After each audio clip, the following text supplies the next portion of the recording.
Hello students, welcome to today's class.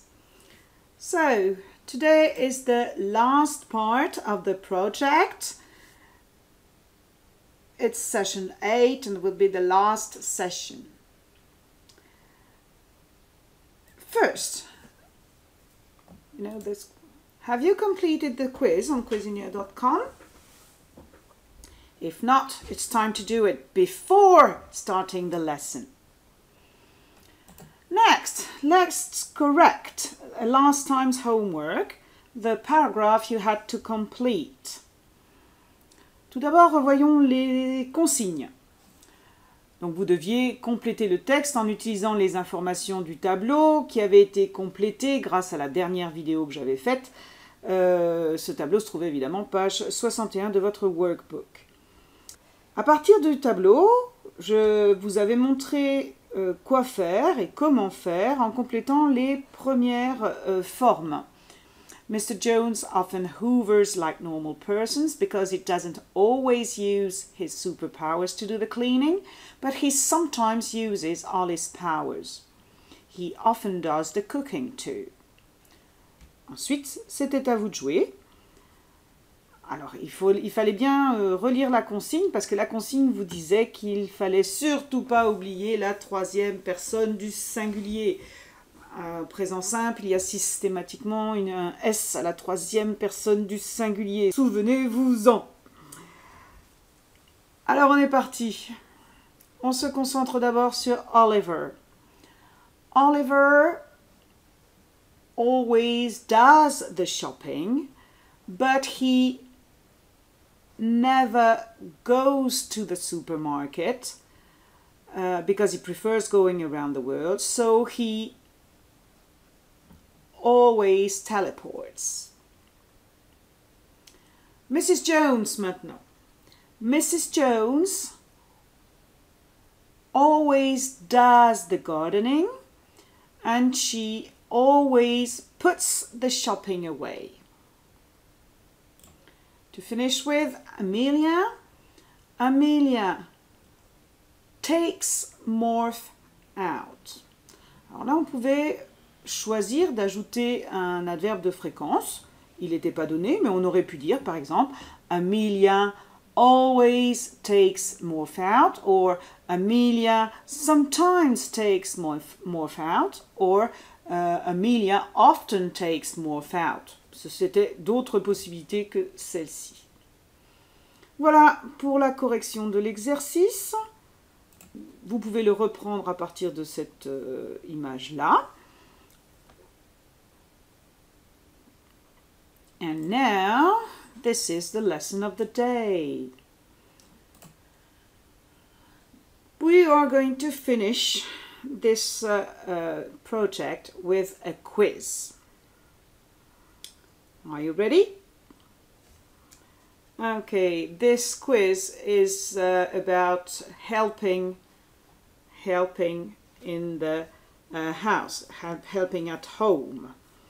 So, do you often help at home or not? Before we go on, remember the frequency adverbs we know: never, sometimes, often, always. I am going to add 2 new adverbs. Okay?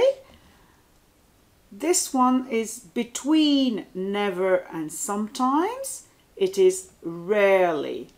This one is between often and always, and it's usually. Petite parenthèse.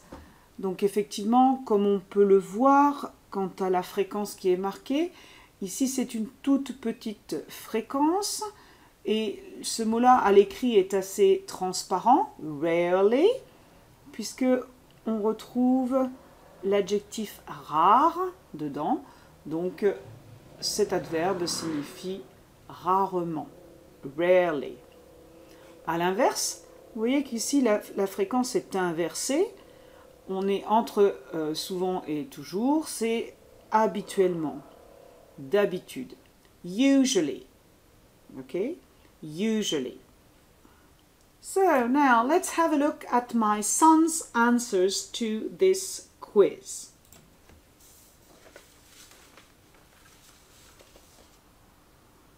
He doesn't have any brother or sister, so he can't answer this question. All right, so let's have a look at the question I have asked and the answers he has given. Some of the answers he has given. Do you usually make your bed in the morning? No, I don't.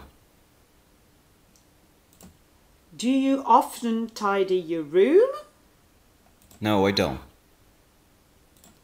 Do you usually load or empty the dishwasher? Yes, I do. Do you often help with the cooking? Yes, I do. Ok. Alors, regardez voir ces questions et ces réponses. Est-ce qu'elles ne vous rappellent pas quelque chose? Eh oui, bien sûr, il s'agit de yes-no questions et de short answers. Alors, ce qu'on va apprendre à faire aujourd'hui, c'est comment on construit une yes-no question et une short answer au présent simple.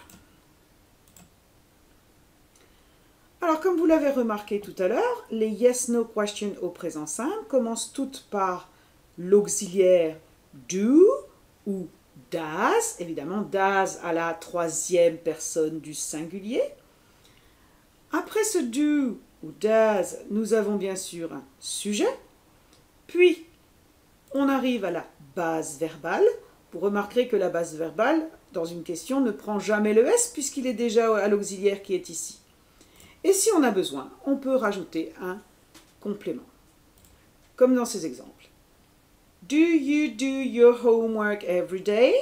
On a bien do l'auxiliaire, you le sujet, do, mais cette fois-ci c'est le verbe faire, do your homework, ton travail, tes devoirs, every day, tous les jours. Donc là on a même deux compléments. Un autre exemple? Does your best friend play the piano? Does, parce que c'est une troisième personne du singulier. Your best friend, le sujet. Play, le verbe. The piano, le complément. Petite remarque, si on veut ajouter un adverbe de fréquence dans la yes-no question, il sera toujours placé avant le verbe, comme dans les phrases affirmatives ou négatives. Et évidemment, il n'y a qu'une seule exception, toujours, c'est be. Exemple. Do you sometimes take the rubbish out? Take est le verbe. On retrouve bien sometimes, l'adverbe de fréquence, juste avant ma base verbale. Does Oliver always do the shopping? Always est placé avant le verbe do dans la question. Et si on veut ajouter un adverbe de fréquence avec le verbe be, eh bien là, comme il ne fait jamais comme les autres, cette fois-ci, il sera placé après et même après le sujet. Regardez. Are you often late? Es-tu souvent en retard? Maintenant, les short answers, les réponses brèves au présent simple. Elles peuvent commencer, bien sûr, soit par yes, soit par no. Eh bien, commençons avec yes. Yes, le PPS, le pronom personnel sujet, do, et c'est tout. Ou alors, no, toujours le PPS, pronom personnel sujet, don't, et on s'arrête là.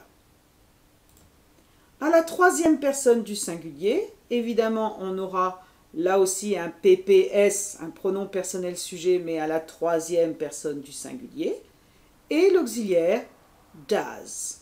Je vous rappelle ce fameux S à la troisième personne du singulier.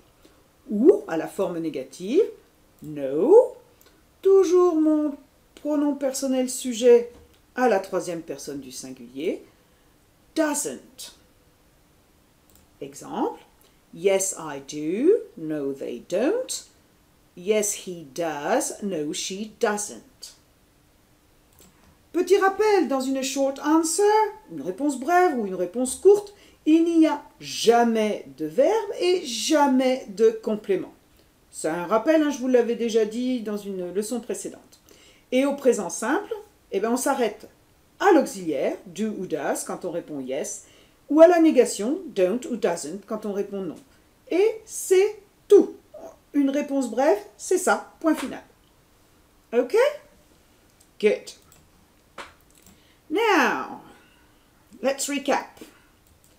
Alors, pour aujourd'hui, ce que vous devez faire, vous devez recopier ou imprimer et coller les nouveaux adverbes de fréquence avec les dessins camembert qui correspondent. Vous trouverez ça sur la fiche complément de cours qui se trouvera sur Pronote. Vous allez aussi recopier et imprimer la leçon des yes, no question et short answer au présent simple en utilisant les couleurs comme moi je l'ai fait. Puis, cette fois-ci, à me renvoyer, donc soit sur Pronote, soit par mail, je vais vous demander de choisir 5 questions tirées du quiz, de les recopier en entier, ces questions, sur un document type traitement de texte, Word, WordPad, OpenOffice, ce que vous voulez, et bien sûr de me les renvoyer en rajoutant, en plus des questions, les short answers qui vous correspondent.